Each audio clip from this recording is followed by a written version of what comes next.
Hello and welcome back to the Football Snapshot. I'm Lewis Nolan and Liverpool have a game to play because they played Galatasaray in the Champions League on Tuesday in the first leg of the round of 16 clash. And I think it's going to be a difficult one because we saw when Liverpool played them in September 2025, Liverpool lost 1-0. But it was a very, I guess, fortuitous win for Galatasaray in the sense that the penalty that they got was not a handball. I don't care. Dominic Szoboszlai apparently handled the ball in the box, but it was never a penalty. But nevertheless, Victor Osimhen stepped up, took the penalty, scored, and Liverpool lost in Turkey. And they're heading back to Rams Park. But I don't know.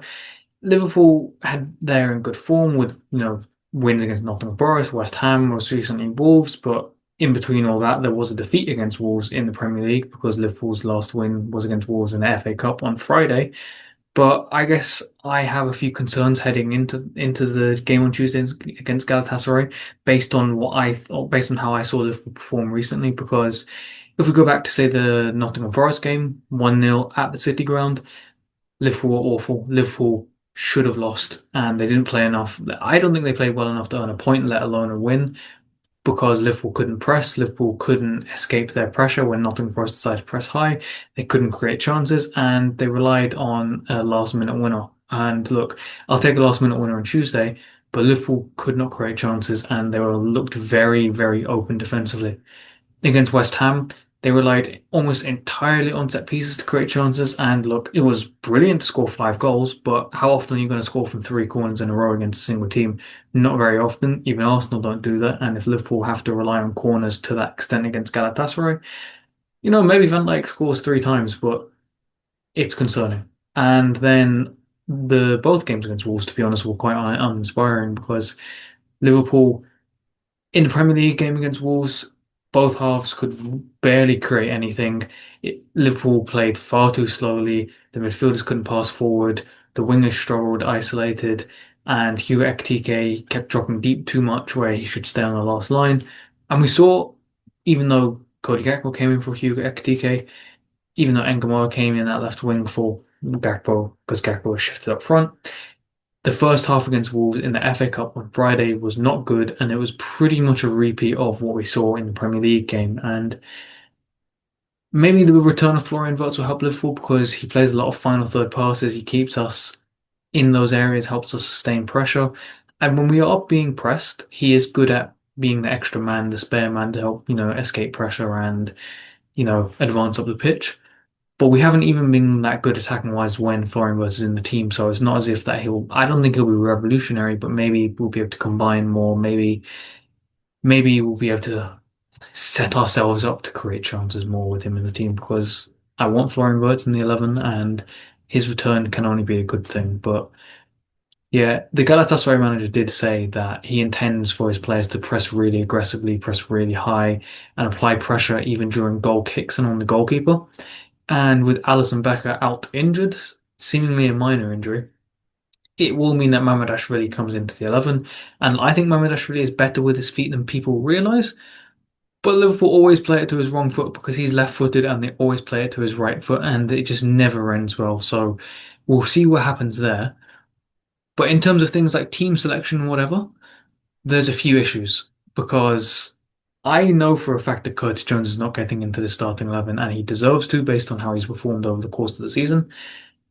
And given the poor form of Ryan Gravenberch, given the poor form of Alexis McAllister, I find that concerning, alarming, whatever you want to say, because Liverpool are getting into the knockout stages of the Champions League and you want your best performers rewarded with starts, but he's not going to get a start. And I hope that both Gravenberch and McAllister are at the top of the game, but McAllister, he cannot.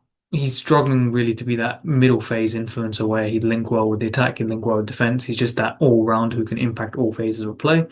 And with Ryan Gravenberch, we're seeing quite a lot of the time, a lot of his old habits creeping into his game because he's never been that great of a passer before, but seemingly has taken a hit this season.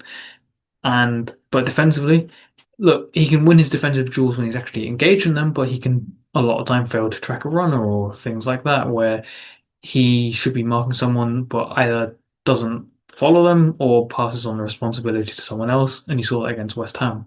And you also saw against Wolves in the Premier League game, he really struggled. So look, I hope both of them are at the top of the games because they are very good when they're both at it, but we'll see what happens there.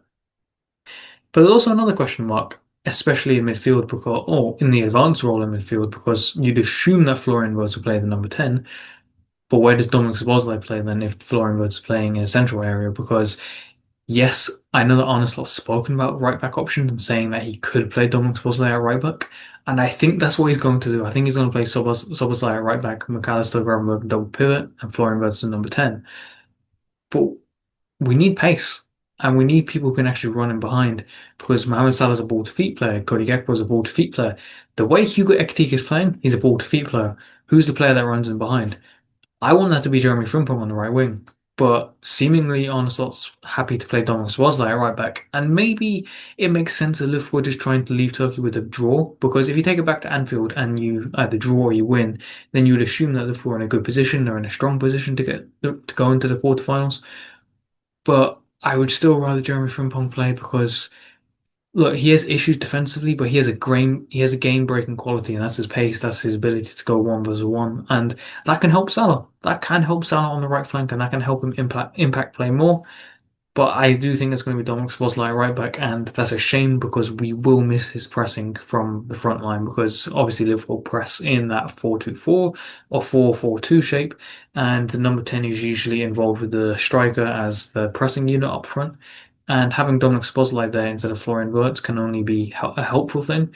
But I think it's going to have to be Ekitike and Wirtz pressing as a duo up front. But if they do that, if Liverpool press high, I hope that it's not what we've been seeing where, half the team press, the other half sit back, and the players that do press, they press half-heartedly or they don't go with full intent because when you do that, you don't, it basically allows teams to play the ball forward at will and it allows them to attack a retreating backline. And that's the thing.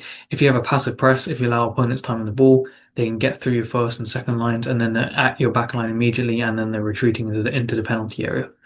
Alternatively, if Liverpool left with a 0-0 draw or 1-1 draw because they sat deep, I want them to sit deep as a collective unit. So don't half-arse it and, send half the players forward, half the players back. Either press really high, press really low. So choose one. I don't really care which one as long as Liverpool progress. But yeah, I probably would play Wirtz on the left and play Szoboszlai up as the 10 to help with pressing, but that's not what Arne Slot's going to do. He's going to play Cody Gakpo from the left, he's going to play Salah from the right, he's going to play Florian Wirtz in the 10, and he's going to play Ekitike as a number 9. And look, Liverpool should still have enough quality to win, even if there are some defensive issues. But yeah, the first game against Galatasaray in September wasn't great, and I'm not expecting a great game on Tuesday, but I do think that Liverpool have enough to get through. I do think Liverpool have enough to take a positive result back to Anfield, and that's going to be really important because Galatasaray will not have any away fans at Anfield for the return leg. So if Liverpool can take a draw or take a win, whatever, Liverpool should have enough to get through. And I'm going to go for a 1-1, but I really hope that Arne Slot gets his tactics spot on because look, he probably needs to win the Champions League to realistically stay in his job because I don't think winning the FA Cup would be enough. I'm not even sure winning the FA Cup and finishing in the top 5 in the Premier League would be enough because the season has been that bad. The contract talks have seemingly been shelved. So I do think that the Champions League is his path to actually staying in the job. But whether he can win the Champions League, I'm not sure. But before we can talk about playing Chelsea or PSG in the quarterfinals, before we can talk about playing Real Madrid, Man City, Bayern Munich in the semi-finals, we have to get to Galatasaray. We have to play them away from home. And I'm predicting a 1-1 draw. But am I confident about that? No. But we'll see what happens. But I'm very curious about what you guys think. So let me know about whether you think that Liverpool can take a positive result from Turkey because we really need it at this moment in time. So we'll see. But am I looking forward to the game? Yes, because I like football, but from a performance perspective, I'm not expecting anything great. But we'll see what happens, and hopefully Liverpool can take a positive result back to Anfield for the second leg of the Champions League.